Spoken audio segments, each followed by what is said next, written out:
우리에게 주시는 하나님의 말씀은 마태복음 22장 37절에서 40절까지의 말씀입니다.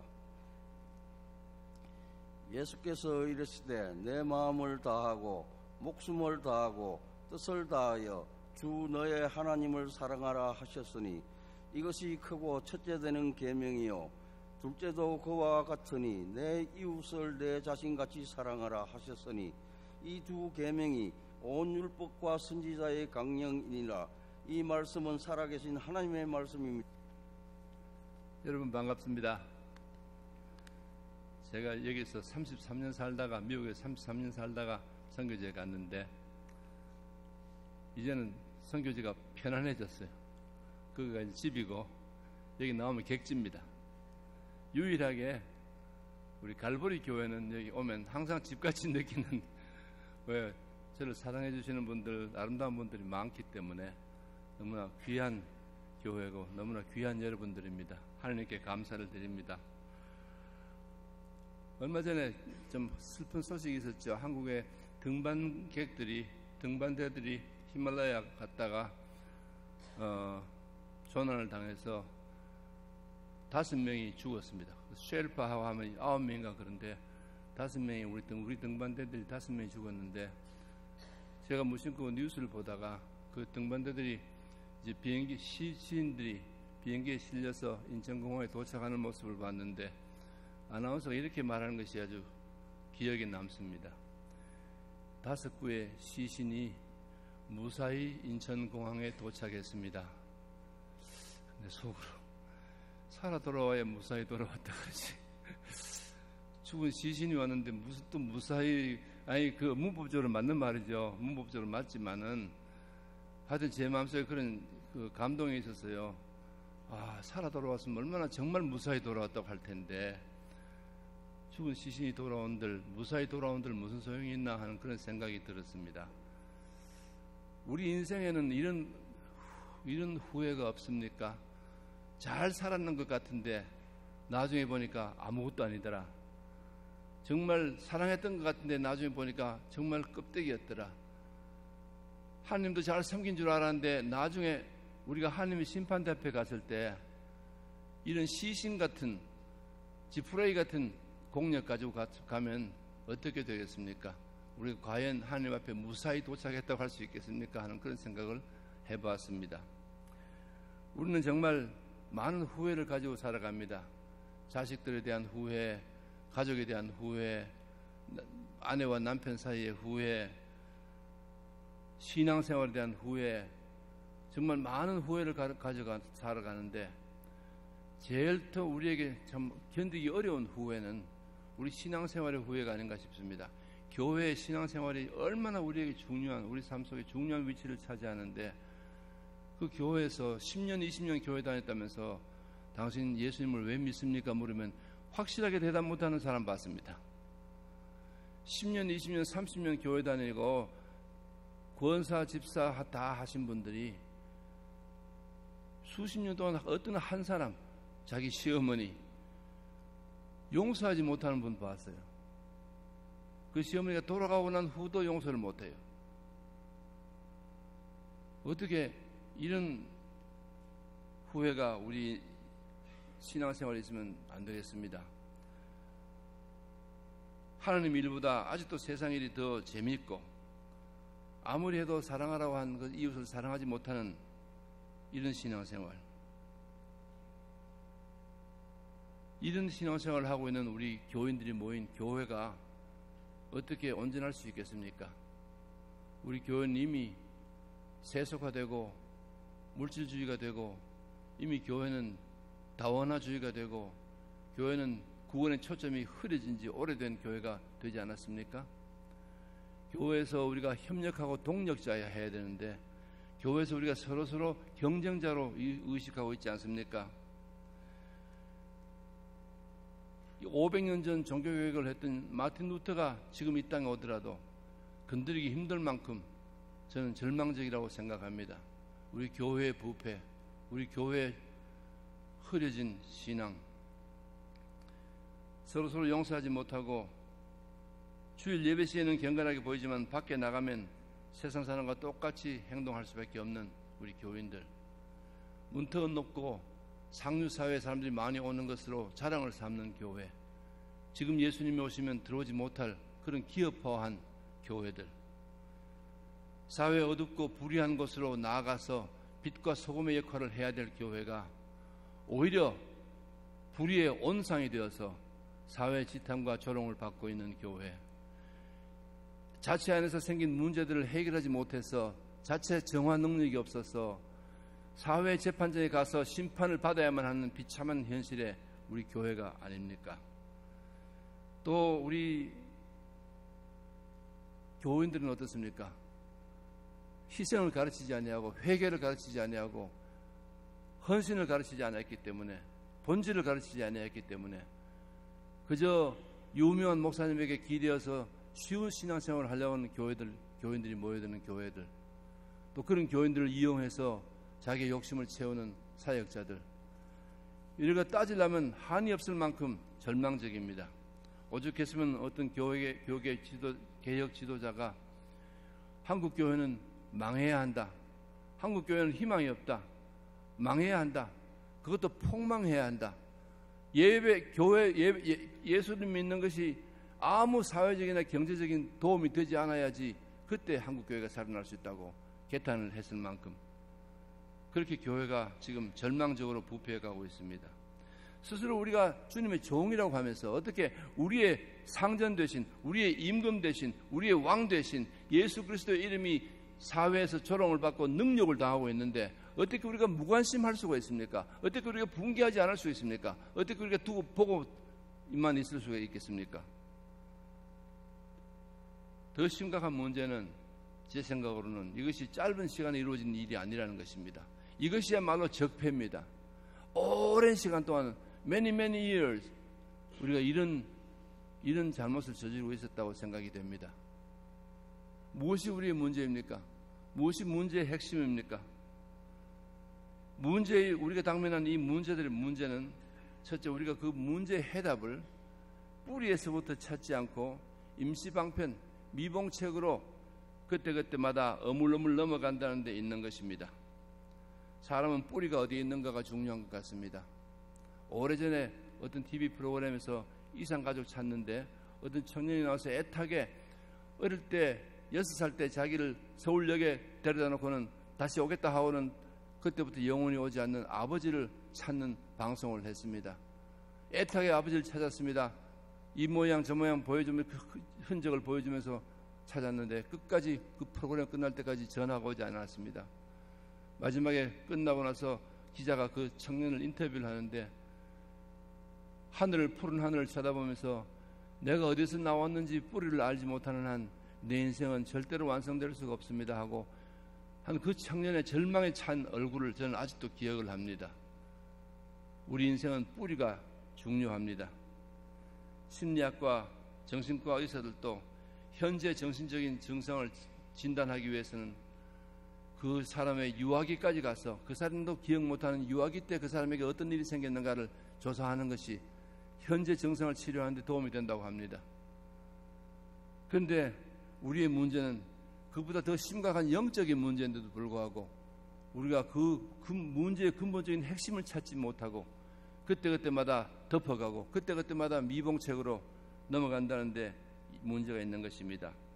미봉책의 문제는 먼저 그것이 문제의 핵심을 우리에게 가르쳐주지 못하고 그렇기 때문에 우리가 오도될 수 있다는 것입니다.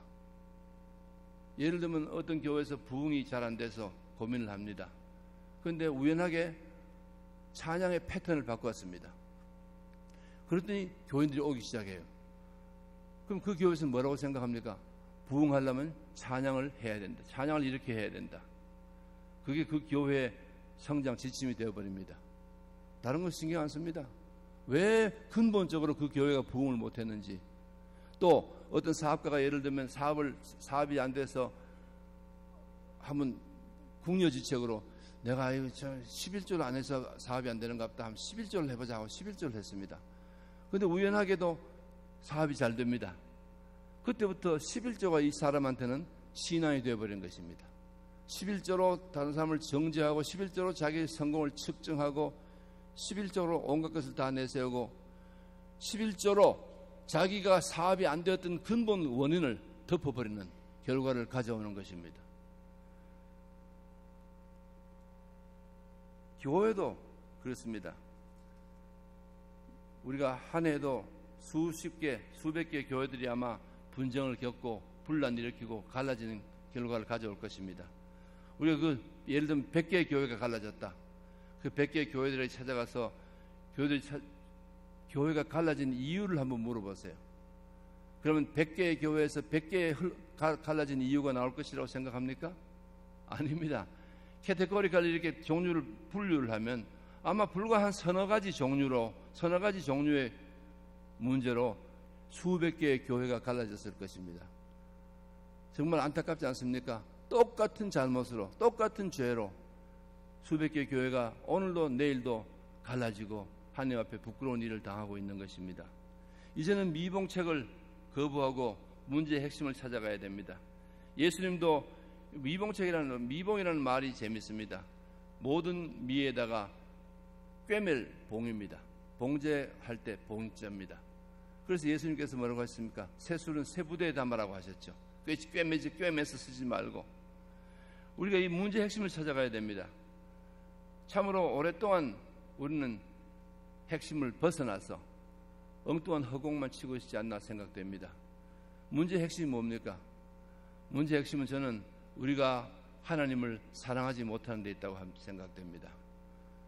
하나님을 사랑하지 못한 것. 입으로는 하나님을 공경한다. 입으로는 입술로는 공경한다고 하면서 정말 마음은 하나님에게서부터 멀어진, 그게 우리에게 가장 중요한 문제라고 생각합니다. 주님의 사랑을 받지 못하고 주님을 주님을 알지 못하기 때문에 주님을 이해하지 못하고 결과적으로 주님께서 우리에게 주신 전심을 다해 주님을 그리고 내 몸과 같이 이웃을 사랑하라는 절대적인 명령을 불순종하는 죄를 짓게 된 것입니다. 예수님은 오늘 본문 말씀에서 주 너희 하나님을 마음과 목숨과 뜻과 힘을 다해서 사랑하라고 명령하십니다. 이것이 첫째, 우리 모든 믿는 자에게 제일 첫 번째로 주신 계명이라고 했습니다. 그리고 두 번째 계명이 그 두 번째도 그와 같으니 네 몸과 같이 이웃을 사랑하라. 네 이웃을 네 몸과 같이 사랑하라. 야, 누가 있어서 이 계명을 지킬 수 있겠습니까? 이거 못 지키는 바람에 우리가 지금 온갖 문제를 가지고 있지 않습니까? 저는 그렇게 생각합니다. 다른 계명 생각할 필요 없습니다. 다른 명령 생각할 필요 없습니다. 이 두 명령에 모든 율법과 선지자의 강령이 다 들어있다고 예수님께서 직접 말씀하십니다. 어떤 사람이 과연 이 명령을, 이 지상 명령을 지킬 수가 있겠습니까? 저는 사랑이라고 생각합니다. 저는 시선이라고 생각합니다. 우리가 사랑의 기본 자세는 보는 것입니다. 사랑의 기본 자세는 보는 것이에요. 제가 여러분들 사랑한다 하면서 갈보리 교회 성도님들 사랑합니다. 그 무슨 진실성이 있습니까? 그게 보고 싶은 거예요. 사랑하면 보고 싶은 거예요. 사랑하면 가까이 가고 싶은 거예요. 사랑하면 정말 만지고 싶은 거예요. 사랑이 그게 사랑의 속성입니다. 주님께서 우리를 사랑하라고 하셨는데 얼마나 많은 사람들이 눈은 아예 주님에게서도 돌아진 지 오랜데 입으로는 주님 사랑합니다 하고 고백하는 사람들이 얼마나 많습니까? 그건 거짓말입니다. 우리가 주님을 사랑하려면 주님을 보아야 됩니다. 시선이 주님에게 꽂혀야 됩니다. 항상 꽂혀야 됩니다. 모든 일에 주님께 꽂히고 주님께 아뢰고 주님을 의식하며 살아야 됩니다. 그것이 사랑하는 자의 참된 자세입니다. 우리는 하나님께로부터 많이 사랑을 배울 수가 있습니다. 우리가 우리 의로 하나님을 사랑할 수가 없습니다. 특별히 우리 의로 우리가 사랑하라고 하신 이웃을 사랑할 수가 없습니다. 우리는 하나님을 사랑하고 하나님에게서부터 사랑을 배워야 됩니다. 하나님께서 우리에게 주신 사랑의 분량만큼 우리는 다른 사람들을 하나님을 되사랑할 수가 있을 것입니다. 그런데 하나님을 쳐다보지 않고 어떻게 하나님의 사랑을 느낄 수 있겠습니까? 하나님을 바라보지 않고 어떻게 하나님의 마음을 읽을 수가 있겠고 하나님의 심장의 고동 소리를 들을 수가 있겠습니까? 그러면서 어떻게 우리가 하나님을 사랑한다고 고백합니까? 우리의 시선을 돌려야 됩니다. 우리의 시선이 벌써 오래전부터 하나님에게부터 떠나서 다른 데로 가 있습니다. 정말 우리가 다시 시선을 하나님께 돌려서 그 사랑의 넓이와 길이와 높이와 깊이를 배운 사람만이 마음과 목숨과 힘과 뜻을 다하여 하나님을 사랑할 수가 있는 것입니다. 하나님의 사랑은 온 우주에 팽만하시지만은 그 사랑을 우리가 느끼는 그만큼만 우리는 다른 사람을 사랑할 수 있습니다. 그리고 주님을 만나서 주님과 사랑에 빠지는 장소는 골방입니다. 사랑의 속성 중에 하나가 사랑하는 사람과 둘이 있는 것입니다. 제가 옛날에 우리 아내와 연애할 때 우리 처남이 하나 있는데 얼마나 자꾸 따라다니려고 하는지, 우리가 무슨 다방에서 뭐 약속하고 만나면 지가 먼저 와서 기다려요. 뭐 그때 제과점에 가서 데이트를 많이 했는데, 제과점에 가면 한 맛있는 것을 어떤 뭐라 따라와가지고 속으로 은근히 그냥 거치장스러워서 저거 좀 없어야 되는데 사랑의 속성은 둘이 같이 있고 싶은 거예요. 다른 사람 필요 없어요. 둘이만 있으면 행복한 거예요. 사랑은 우리가 하나님과 둘이 골방에서 다른 사람 눈을 의식하지 않고 다른 사람이 내가 얼마나 잘하는가 그거 보아주지 않아도 내가 골방에서 하나님과 같이 있으면서 행복해질 수가 있어야 됩니다. 아멘. 그게 우리 눈을 다시 하나님께로 돌리는 것입니다. 우리가 그렇게 하지 않고서는 절대로 하나님에게로부터 하나님을 되사랑할 수 있는 사랑을 배울 수가 없습니다. 우리가 눈이 창조주 하나님께서부터 떠났기 때문에 우리 이 세상은 이렇게 질서가 파괴되고 분란과 소동이 벌어집니다. 왜냐하면 하나님이 질서의 주인이시고 우주의 주인이시기 때문입니다. 하나님이 다 정해주신 우리의 역할이 있고 할 일이 있고 우리의 맡은 바 직분들이 있습니다. 그런데 우리가 시선이 하나님께서부터 옮겨졌기 때문에 우리 그것들이 다 흐트러집니다. 바로 그런 것들이 있는 것이 교회입니다. 오늘날 교회입니다. 교회에서 협력자가 아니고 경쟁자가 되어버렸습니다. 교회에서 내가 다른 사람에게 어떻게 잘나 보이느냐 그게 관심이 더 있지, 하나님께서 나를 어떻게 보시냐에 관심이 적어집니다. 내가 어떻게 다른 사람 잘 보이느냐. 그래서 교회에서 목을 세우고 힘을 내고 교회에서 말발을 세웁니다. 교회 직분이 자기 마음이 차지 않으면 불평합니다. 원망합니다. 다른 사람을 보기 위해서 보이기 위한 신앙의 모습을 갖추어집니다. 그래서 서로 비난하며 불평하며 교회가 깨어지는 것입니다. 가정도 마찬가지입니다. 부부생활 세미나를 하면 보통 아내에게 하는 말이 있고 남편에게 하는 충고가 따로 있습니다. 그런데 집에 가서 그 세미나를 같이 들은 부부들은 꼭 싸운다고 합니다. 왜냐하면 남편에게 할 말을 아내가 듣고는 남편을 비난하는 데 쓰고, 아내가 들어야 될 말을 남편이 듣고는 아내를 공격하는 데 쓰고 꼭 부부싸움이 벌어진다고 해서 그 교회에서는 다음부터 세미나 할 때 남자와 여자를 따로따로 한다고 합니다. 뭐가 자기가 해야 될 말인지, 뭐가 자기가 들어야 될 말인지, 뭐가 자기가 지켜야 될 말인지 질서가 파괴되는 것입니다. 왜? 우리의 영혼의 눈이, 초점이 하나님에게서부터 옮겨졌기 때문입니다. 우리의 퍼스펙티브가 달라졌기 때문입니다. 교회의 시선도 바뀌었습니다.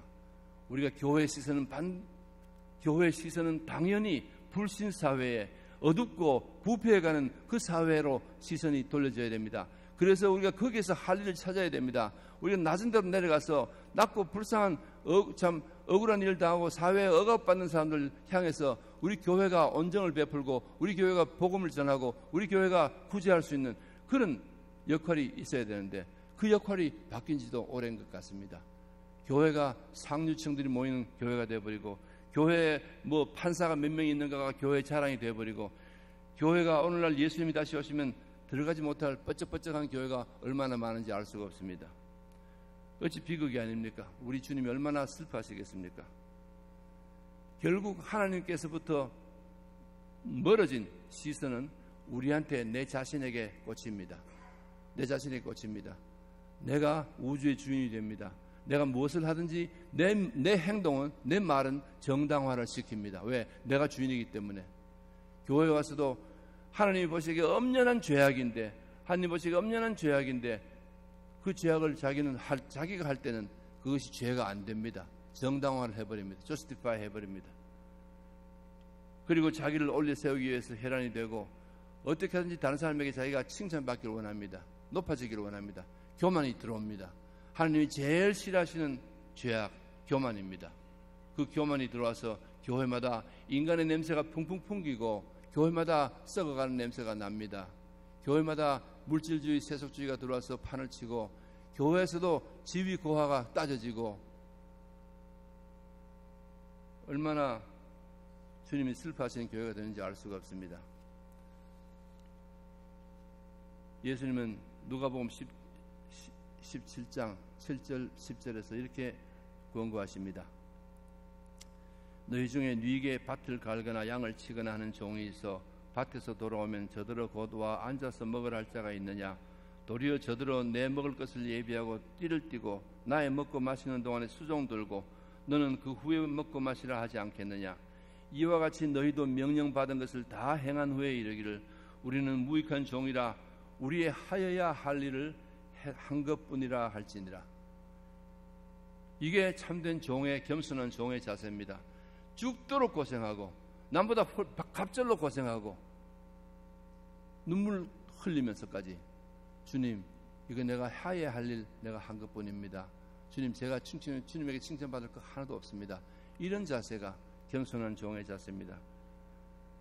시편 131편에서 다윗은 여호와여 내 마음이 교만하지 아니하고 내 눈이 오만하지 아니하오며 내가 큰 일과 옆에 사람들이 깜짝 놀랄, 그래서 나를 보고 막 감동받을 그런 큰 일과 감당하지 못할 놀라운 일을 하려고 힘쓰지 아니하나이다. 감당하지 못할 놀라운 일, 그건 자기에게 은사가 주어진 일이 아닌 그 직분입니다. 남의 은사를 도둑질하는 것입니다. 남의 은사를 시기하게 하는 것입니다. 내가 주님께서 내게 시키신 일이 아닌데 그 남의 것이 더 높아 보여가지고 그것을 시기하고 그것을 탐내는 것, 그런 감당하지 못할 놀라운 일을 하려고 힘쓰지 아니하나이다라고 고백합니다.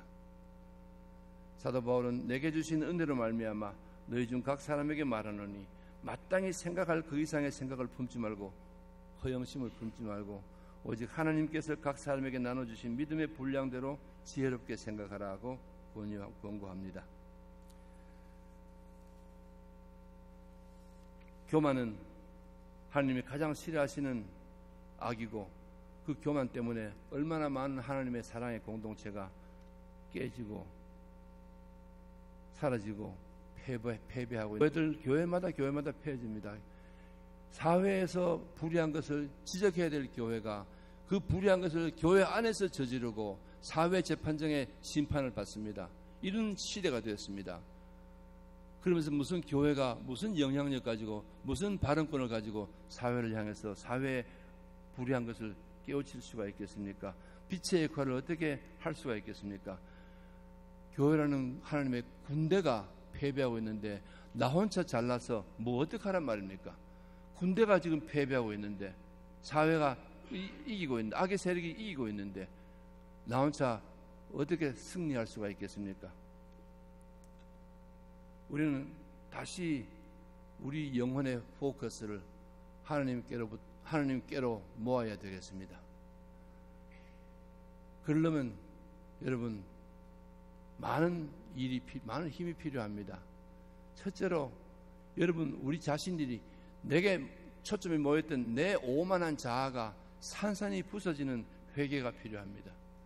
먼저 회개하지 않고서는 건축할 수 없습니다. No building before breaking. 빌딩을 하려면 브레이킹을 해야 됩니다. 그래야 새로운 것을 빌딩할 수 있습니다. 우리 내 자만심, 내 교만 그대로 두고 얼마나 많은 교회에서 자기 자아는 그대로 두고 자기 자존심, 자기 교만심 그대로 두고 내가 어떻게 하면 하나님을 더 사랑할 수 있을까? 내가 하나님께 어떻게 더 충성할 수 있을까? 고민하는 사람들, 헛고민하는 사람들 너무나 많습니다. 자아가 먼저 깨어져야 됩니다. 먼저 회개의 역사가 일어나야 됩니다.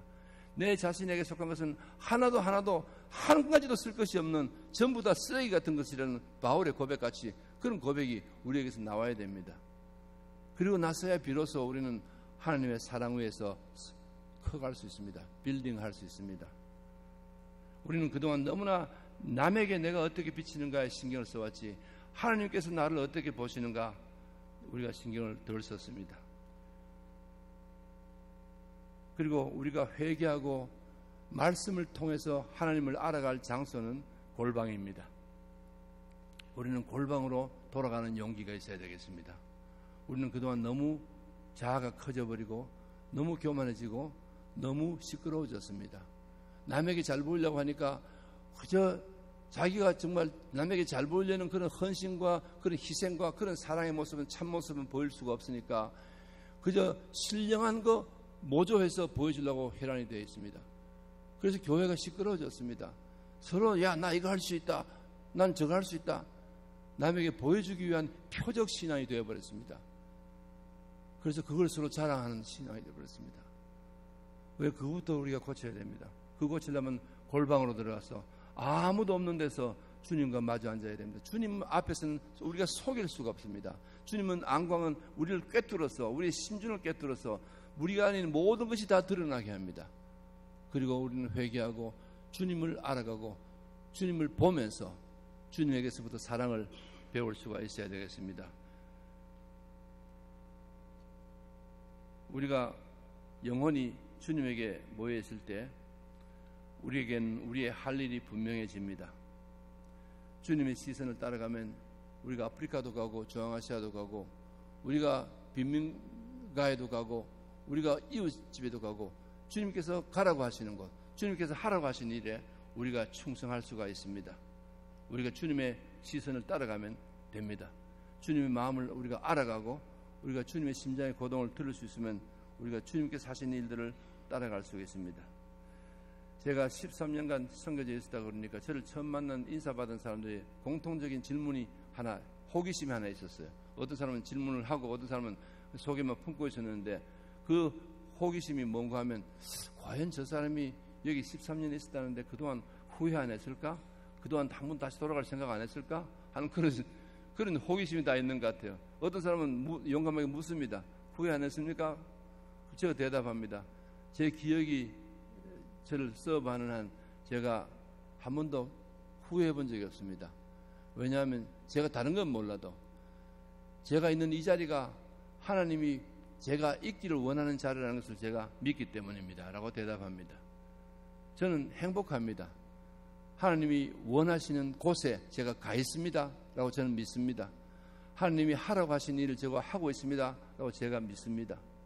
그렇기 때문에 저는 절대로 지나간 세월이 아깝거나 후회되지 않고 저는 지금도 행복합니다. 하나님을 바라보고 있으면 그분이 하시는 일을 실감나게 옆에서 볼 수 있고 그분의 심장의 박동을 느낄 수가 있습니다. 한 학생이 우리 학교에 입학하려고 왔습니다. 제가 인터뷰를 하는데 마지막 인터뷰를 하는데 아우 잘생겼어요. 그 학생. 내가 지금 생각해도 잘생겼어요. 키도 크고 아주 얼굴이 서글서글하고 미남 배우같이 생겼어요. 눈도 크고 그런 잘생긴 청년이 와가지고 우리 학교에 들어오겠대요. 내가 좀 호기심이 생겼어요. 어떻게 이야기를 들어보니까 그 이야기가 기가 막힌 거예요. 제가 13년 전에 그 아이의 어머니가 그 아이를 데리고 그 학생을 데리고 한국 갔습니다. 불법 체류자로 숨어 살면서 13년간 한국에서 일하고 그 아이를 키웠어요. 아버지는 없이. 그리고 그 아이를 한국 퍼블릭 스쿨에 보냈습니다. 내가 딱 드는 생각이 야 여기 무슨 이야기가 있겠구나 하고는 그래 어때서 학교에서 어때서 그러니까 이 잘생긴 청년이 갑자기 그 큰 눈에 눈물이 그렁그렁해져요. 눈물이 그렁그렁해지면서 어려웠어요. 힘들었어요. 13년 동안 한국 아이들이 자기를 왕따 낳았대. 처음에 가니까 한국말도 못하죠. 멀쩡한 멀쩡하게 커다란 게 한국말도 못하니까 그 아이들이 얼마나 모집니까? 그 아이들이 철도 없이 그냥 얘를 놀리고 13년 동안 왕따 당했대요. 그 고등학교까지 졸업했어요. 그 고등학교 졸업할 때까지 얼마나 많이 서러웠겠어요. 그렇다고 자기는 또 어디 하소연할 데도 없어요. 불법 체류자이기 때문에. 불법 체류자의 아들이기 때문에. 마침내 자기 어머니는 괜찮고 자기가 단속에 걸려가지고 학교 졸업하고 하다 보니까 걸렸는 모양이죠. 이제 키르기스탄으로 추방되었습니다. 자기는 그게 도피처라고 생각하고 우리 학교 소식을 듣고 우리 학교 오면 행복해진다고 그런 소식을 듣고 우리 학교 입학 원서를 낸 거예요. 그 아이 눈에 눈물 보는 순간 저는 하나님의 마음을 100분의 1이라도 조금 느꼈습니다. 우리를 보신 하나님의 눈물이 이런 눈물이 아닐까. 정말 그 아이의 아픈 심정이 정말 제게도 알날이 늘 바뀌었습니다. 같이 붙잡고 울었습니다. 인터뷰하다 울었습니다. 하나님, 이 아이를 도와주세요. 이 아이가 다시 하나님 안에서 사는 기쁨을 찾게 하세요. 지금 그 아이 아주 행복합니다. 우리 학교에 와가지고 그냥 복도에서 만날 때마다 야, how are you doing? 하면 I'm so happy 하고 싱글벙글 인기도 좋아요. 얼굴이 잘생겨가지고 인기도 좋아요. 그거 볼 때마다 이거 하나님이 하신 일이구나. 우리 학교가 비록 조그만 학교고 아직까지는 보잘것없는 학교지만은 이 하나의 인생에 이렇게 큰 지대한 역할을 할 수 있는 학교구나 하는 그런 마음으로 하나님께 감사를 합니다. 아이슬루라는 여학생이 있습니다. 엄격한 무슬림 가정에서 우리 학교에 왔습니다. 나중에 알고 보니까 얘는 자기 아버지 부모하고 불화가 있어가지고 어릴 때부터 불화가 있어가지고 세상을 비관하고 자기가 죽으려고 3번이나 면도칼로 손목을 그었던 지금도 손목에 3번 그은 그 자국이 있는 그런 아주 화려한 경력의 학생이었습니다. 그 학생이 우리 학교에 왔습니다. 와가지고 한 6개월 이제 기숙사에 살면서 지내다가 한번 우연한 기회에 그 학생 데리고 식당에 갔습니다. 다른 학생도 같이 이제 식당에 가가지고 한국 식당 소개해준다 갔는데 뭐 먹겠네 그러니까 제육덮밥을 먹겠대요. 무슬림들은 돼지고기는 뭐 절대 노노입니다. 무슬림들은. 한번 우리가 사역자들이 공원에서 삼겹살을 구워 먹었는데 적소에다가 공원에 있는 적소에다가 그걸 아마 그 나라 사람들이 봤던가 봐요. 그 이튿날 가니까 그 적소가 산산조각이 나가지고 쓰레기통에 버려져 있었어요. 무슬림들은 돼지고기 못 참습니다. 적어도 경건하다고 하는 무슬림들. 근데 얘가 무슬림 가정에서 왔는데 돼지고기를 먹겠대요. 물론 그날 다 먹지는 못합니다. 조금 먹고는 그만뒀는데 나중에 친구들이 이야기하는데 걔가 예수 믿었대요. 기숙사에 있으면서 전도받고 예수 믿어가지고 자기가 용기를 내가지고 무슬림이 먹지 마라 하는 돼지고기를 한번 먹어보고 태클 해보겠다고 이제 먹어본 거예요. 결국은 걔가 양육받고 제가 다니는 국제교회에서 침례까지 받았습니다.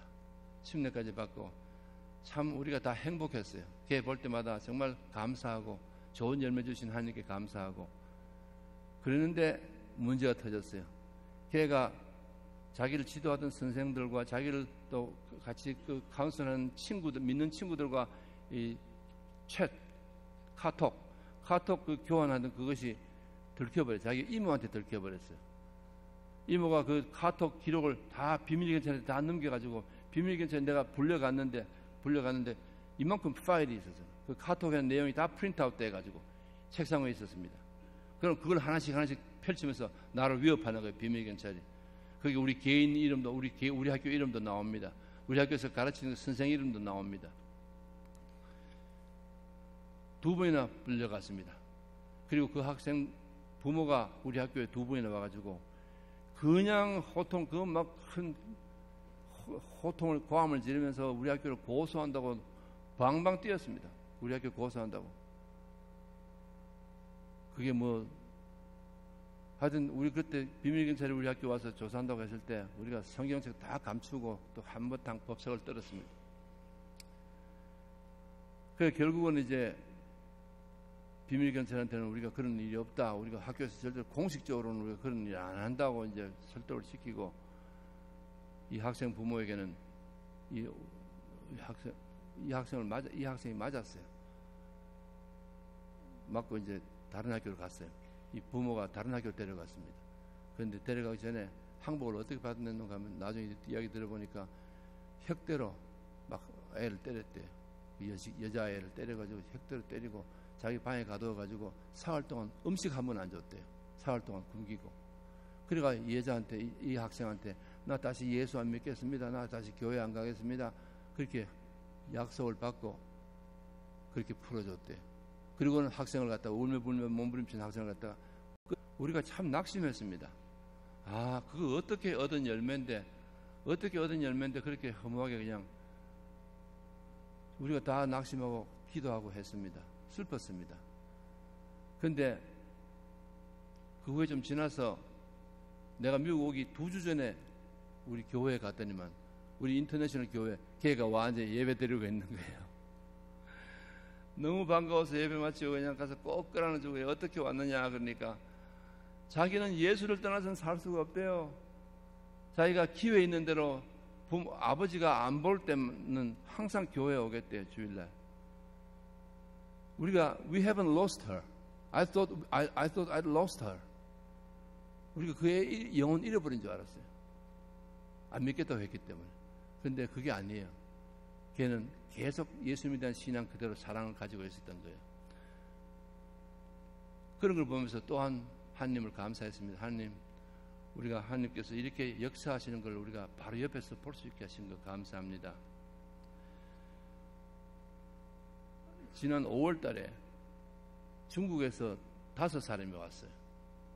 중국에서 5사람이 와가지고 우리를 만나기를 원해요. 그 이제 무심코 만났는데 알고 보니까 중국의 가정교회가 옛날 지하교회인데 지금 가정교회라 그래요. 가정교회가 900개가 모여가지고 한 총회를 이루었는데 그 베이징에 근거한 가정교회가 총회를 이루었는데 그 총회 이름이 문도예요. 문도 그 총회가 총회장하고 선교부장하고 그게 그 총회를 처음 세운 지금은 돌아가신 선교사의 미망인 선교사 부인하고 또 조선족 목사님하고 그렇게 이렇게 해서 왔어요. 와가지고는 우리 학교가 바로 그 옛날 실크로드 바로 선상에 있거든요. 우리 학교가 실크로드 지나가는데 우리 학교가 있습니다. 자기들이 먼저 선교사를 하나 보내겠다. 우리가 원하면 우리가 우리에게 와서 중국말을 가르쳐줄 중국 교수를 선교사 교수를 우리가 자기들이 보내겠다. 모든 비용을 자기가 다 내가지고 자기들 다 내가지고 보내겠다. 그 선교사 왔습니다.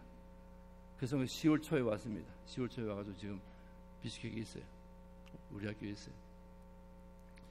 그리고 자기가 돌아가서 헌금을 모아가지고 우리 학교에 헌금을 하겠다. 우리가 이제 그때 기숙사를 짓고 있으니까 기숙사 헌금을 하겠다. 그것도 우리 생각으로는 어마어마한 헌금을 하겠대요. 그 세 번째로 자기들 학생들을 좀 보내주겠다. 그러니까 내가 베이징에 와서 우리 학교를 좀 학생들에게 소개해달라. 자기들이 학생들을 보내겠다.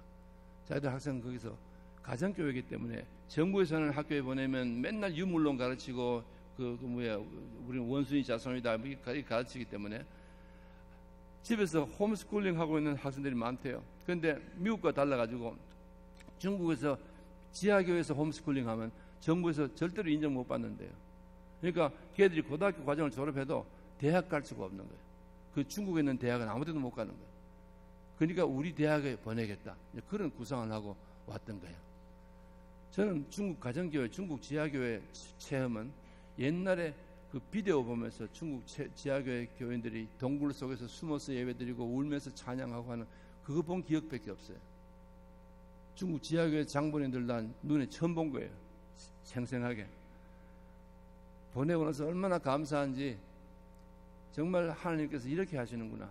우리가 생각지도 못하는 어마어마한 역사를 중국 교회와 중국 교회가 지금 계속해서 선교사를 백투 제루살렘으로 보내는데 그 중국 교회 무브먼트에 우리를 편성시켜 주시는구나. 우리가 같은 외관에 타고 있구나 하는 그런 생각하니까 너무너무 감사해요. 우리가 한 일이 아니죠. 단지 우리는 주님에게 붙어 있었어요. 우리는 주님 옆에 있었어요. 우리는 주님을 바라보고 있었어요. 그때 주님께서 이런 엄청난 역사를 보여주신 것입니다. 아멘. 우리가 주님에게 초점을 모으고 있으면 우리는 영혼을 볼 수 있습니다. 우리 현실 그 뒤에 영혼을 볼 수 있고 주님의 약속만 보는 것이 아니고 그 약속을 하신 주님을 직접 볼 수 있습니다. 한 달 전에 제가 새벽 한 3시 반쯤 일어나 보니까 새벽 3시 반인데 제가 화장실 가고 싶어서 일어났어요. 일어나가 현관에 나오는데 현관에서 뭐가 딸그라 소리가 나, 쇠 깔아먹는 소리가 나는 거예요. 어이구, 그냥 뒷머리가 확 서는 게 아내를 깨워가지고 살짝 깨워가지고 아무 소리 하지 말고 깨워가지고 이제 안에서 이제 틀면 밖에 CCTV가 켜지는 그런 장치가 우리 아파트에 있습니다. 이제 그 장치를 켜니까 밖에 이제 CCTV가 켜지고 우리 대문을 뚫고 있는 열쇠를 열라고 하는 한 40대 짧은 머리 남자를 봤습니다. 건장하게 생긴 남자인데 계속 우리 열쇠 구멍에 뭐 넣고 쇠를 넣고 깔고 있는 거예요. 뭐 참 겁이 났어요. 우리 두 늙으니까 그 건장한 사람한테 뭐 어떻게 대항하겠어요. 그래서 아이고 가져가려면 다 가져가고 제발 우리 몸은 좀 건드리지 마라. 우리 상하게는 하지 마라 하고는 그 뒤에 그 옷장에 큰 옷장에 이제 우리가 있는데 그 옷장 안에 우리 20대를 만들어 놨어요. 그동안 20대를 만들어 놓고 그 앞에 이제 이불 해가지고 이제 카무플라즈 하고 이제 그렇게 했는데 이 친구가 하다가 안 되니까 우리 아파트가 5층인데 5층 밑에 계단을 향해 가지고 야 너 여기 열쇠 가진 놈 없냐? 묻는 거예요. 보니까 머리가 하나 톡 올라오는데 한 놈이 아니에요. 적어도 2놈 3놈이에요. 강도가. 그리고 나 열쇠 그 맞는 열쇠 없다 그래. 그래가지고 한 30분 더 신강을 하다가 다 갔어요. 우리가 그 이튿날 아침에 아파트 매니저한테 전화를 걸었습니다. 밤새도록 부들부들 떨다가 전화를 걸었어요. 이야기를 하니까 아파트 매니저가 I know 알고 있어. 어떻게 알아요? 우리 5층 우리 위층에 6층에 사는 남자가 우리 주변에 전부 다 무슬림들 살아요. 그 남자가 그날 늦게 아침에 새벽에 들어왔어요. 들어오는데 보니까 문간에 문이 잠겼기 때문에 못 들어오고 기다리고 있는 사람이 있는데 내 차를 가르치면서 저게 자기 차인데 자기가 락아웃 됐다고 같이 좀 들어가자 그러더래요. 그래서 그 빌딩에 들어가는 문을 갖다 같이 들어왔대요. 들어왔는데 나중에 생각하니까 언뜻 보니까 뭐 칼 같은 걸 가지고 있더래. 근데 이 친구 칼 같은 것이 보이면 당장 무슨 연락을 하든지 해야 될 거 아닙니까? 근데 아마 되게 잠이 왔던가 봐. 그들이 여기 6층 자기 아파트에 가서 자버렸어. 아침에 일어나서 생각하니까 어제 누가 들어왔는데 칼 같은 거 가지고 들어왔는데 무슨 사고가 났나 싶어서 아파트 매니저한테 전화를 건 거예요. 그래서 아파트 매니저가 알고 있었어요. 그리고 우리가 뭐 CCTV 뭐 다 빌딩 밖에 있는 CCTV 다 조사하고 했는데 하도 카메라가 나빠가지고 얼굴이 식별이 사람은 있는데 얼굴이 식별이 안 돼가지고 그냥 유야무야 됐는데요. 아이고 우리 주변에 이제 우리 파트너들이 걱정을 많이 하는 거, 동료자들이 걱정을 하는 거예요. 아파트를 옮겨야 된다. 뭐 앞으로 뭐 이머전시 라인을 구축해야 된다. 뭐 그런데 그 나라가 제가 늘 말은 안 하지만은 사실은 따지고 보면 굉장히 위험한 나라예요. 어디 가든지 위험이 도사리고 있어요. 첫째로 가난한 나라이기 때문에 제가 지난번에도 한번 엘리베이터에서 당했죠. 가난한 나라이기 때문에 강도 위험은 항상 있습니다. 강도 위험은 항상 있어요. 그 다음에 그 나라가 그 IS 동조자들, 심퍼타이저들이 전쟁에 지고 그게 많이 들어와서 고향에 들어와서 숨어있죠. 곳곳에. 그래서 언제든지 기회만 있으면 테러를 하려고, 스트라이크 테러 하려고 계획하고 있고, 실제로 테러 계획하다가 비밀 경찰한테 적발돼가지고 총격전이 벌어지고 해가지고 10몇 명씩 죽고 뭐 그런 일이 한 3번쯤 있었어요. 제가 알기로는. 비스케크 시내에서. 그러니까 그런 나라입니다. 그러니까 어디든지 보면 위험이 도사리고 있는 거예요. 정말 우리가 그 위험에서 완전히 해방되려면 선거제를 떠나는 수밖에 없어요. 그 생각 잠깐 들었어요. 그러나 하나님께서 곧 시편 23편을 주시면서 염려 마라. 내가 허락하지 않는 한 네게 해가 안 돌아올 것이다. 그리고 내가 허락하면 네가 뭐 걱정할 게 있겠느냐 말씀을 주셨어요. 시편 23편 나의 평생의 선하심과 인자하심이 정녕 나를 따르리니 내가 여호와의 전에 영원토록 살리로다. 그 말씀을 읽는데 마음속에 한없는 평화가 들어왔습니다. 그전에는 하나님 지금 들어가시면 안 됩니다. 제가 할 일이 많이 남았습니다. 그렇게 생각했어요. 그런데 그때는 지금 당장 하나님이 저를 데려가셔도 저는 아무 불만 없습니다. 하나님, 저는 감사한 마음으로 하나님한테 갈 겁니다 하는 그런 평화가 들어왔습니다. 우리 아내하고 같이 꿇어엎드려서 기도하면서 우리 여기 안 떠납니다. 우리 죽어도 여기서 죽겠습니다. 여기가 우리가 죽을 장소입니다. 그런 기도를 드리고 감사를 드렸습니다. 우리가 하나님께 초점 모호하고 있으면 하나님은 우리로 저 모든 걸 다 건너서 그 너머에 계신 위대하신 하나님의 약속의 성취를 보게 하십니다. 여러분, 지금도 늦지 않았습니다. 우리가 지금 힘듭니다. 사실. 왜? 우리에게 쌓인 이 적폐가, 우리에게 초점을 우리에게 모은 이 적폐가 너무나 오랫동안 계속되었기 때문입니다. 이걸 고치려면 아마 힘이 많이 들 것입니다. 그러나 이거 고치기 전에는 이 첫 번째, 두 번째 이 계명, 온 선지자와 율법의 강령이라는 예수님이 직접 주신 이 계명을 지키기 전에는 다른 아무것도 우리가 하면서 하나님 사랑합니다, 하나님 섬깁니다, 하나님 충성합니다 할 자격이 없습니다. 아멘. 이거부터 해야 됩니다. 이거 하려면 여러분 골방에서 모든 것이 시작되어야 됩니다. 하나님을 바라보는 시선에서 시작되어야 됩니다. 하나님으로부터 하나님의 사랑을 배운 자만이 하나님을 되사랑할 수가 있습니다. 저는 선교지에 가서 7년 만에 학교를 세우고 그동안 이제 6년 지났습니다. 생각해보면 정말 불가능했던 일을 하나님이 이루신 것 같아요. 실제로 그런 말 하시는 분들, 격려하시는 분들 계셨습니다. 무에서 유를 창조했다고 그렇게 또 쉽게 세우는 분도 계십니다. 하나님이 하신 것입니다. 무에서 유를 창조하셨으면 하나님이 하신 것입니다. 그런데 그 하나님이 하신 비결은 저희들이 낙심했을 때, 저희들이 앞이 캄캄했을 때, 저희들이 처음에 그 나라 가지고 갈 때 가지고 갔던 아름다운 무지개 꿈들이 산산조각이 났을 때, 믿었던 사람들이 다 떠났을 때, 아무도 바라볼 데가 없었을 때 우리가 하나님을 바라봤다는 것, 우리가 하나님 바라보고 눈물로 기도했다는 것, 그것밖에 내세울 것이 없습니다. 하나님은 그거 한 가지 통해 가지고 하나님 지금까지 학교를 세우시고 키워주시고 하나님을 통해서 열매 맺게 하시고 계시는 것입니다. 너무나 감사합니다. 여러분 앞으로 계속해서 이 학교에 동참해 주시고 기도해 주시고 이 학교에 관심 가져주시고 이 학교에 속한 우리 아이들, 학생들 위해서 기도해 주시기 바랍니다. 이제 우리 학교는 아까 목사님이 소개하셨지만은 제2 건축 단계로 본관 좀 했고 건축 단계로 기숙사 80채를 지금 짓고 있습니다. 기숙사 80채는 그 나라에서는 그 완성되면 처음으로 생긴 대학 기숙사로는 처음으로 생긴 아파트먼트 스타일 기숙사입니다. 그 나라는 기숙사가 대학 기숙사가 있는데 다 닭장 같습니다. 그냥 너무 형편없습니다. 그런데 우리 학교는 보통 아파트 같은 그런 스타일의 기숙사가 돼서 그 나라에서 아마 큰 환영을 받고 학생들 간에 화제가 될 것입니다. 그리고 그 아파트 같은 기숙사를 통해서 하나님께서 하실 더 큰 역사, 더 거두실 더 많은 열매들을 거두시는데 부족함이 없는 기숙사가 될 것입니다.